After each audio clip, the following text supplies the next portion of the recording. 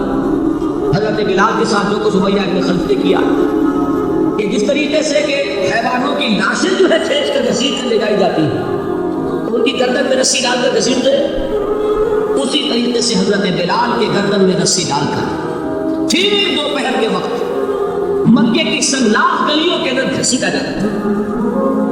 نیچے زمین جل رہی ہے توے کی طرح، اور ویسا بھی ہوتا تھا کہ دن مٹا دیا اوپر سے وہ آگ مکے کا کہ سورج جو ہے ذرا نوٹ کیجیے، آگ پر سارا نیچے زمین توے کی طرح جل گئی، اور ایک بھاری سل بھی لا کر جو ہے سر پر رکھ دی، چھاتی پر رکھ دی گئی ہے کہ آواز نہیں نکل رہی، جھاگ نکل رہے منہ سے، لیکن اس حال میں بھی احد احد احد، ایک ایک اللہ، قل هو اللہ احد الفرد.